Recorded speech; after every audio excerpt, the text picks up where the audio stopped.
Earlier this week, I had the chance to sit down with Forza Horizon 2 and play through pretty much the first hour of the game. Now, this may come as a shock, but it's pretty fun. Actually, it's a lot of fun. But let's get a little more focused than that. Here are the 3 biggest takeaways from my time with the game. I want to find out who's the best driver. First, it feels like much more of an open world than Forza Horizon 1. Now, it's not just the fact that it's bigger, it's the fact that there's so much more to the game than what you find on the actual roads.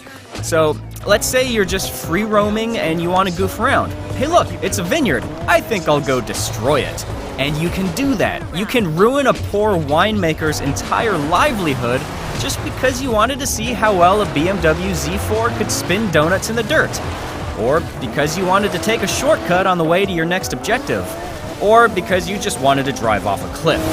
But the real payoff to all of this, it's not goofing around. Sure, that's fun, but let's remember that this is a racing game. Now, the payoff is in the off-roading events. These are just insane. Driving through these big, expansive open fields as you trade paint with other cars and race through the trees, it's a whole new dynamic from the rally events in the first Horizon, which tended to focus more on sticking to pre-arranged dirt roads. But this is off-roading freedom.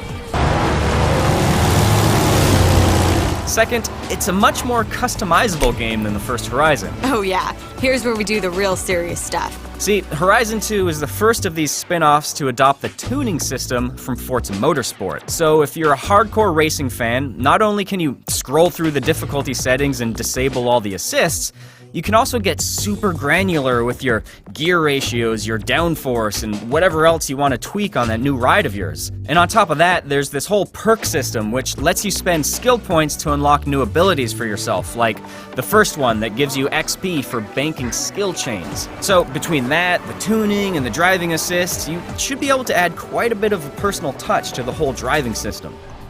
And finally, let's talk about the story. Now, if you know me, you know that the story was pretty much my least favorite thing about the original Horizon. It just tried so hard to be cool, to the point where it felt like some marketing executive's fever dream vision of a music festival.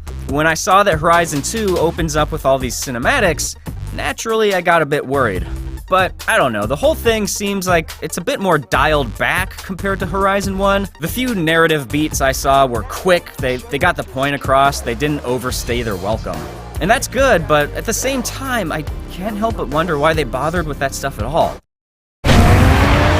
But, either way, the story stuff was pretty minor and didn't detract from my enjoyment of the game. I can already tell that Horizon 2 is a lot of fun, and I am totally ready for the full release later this month.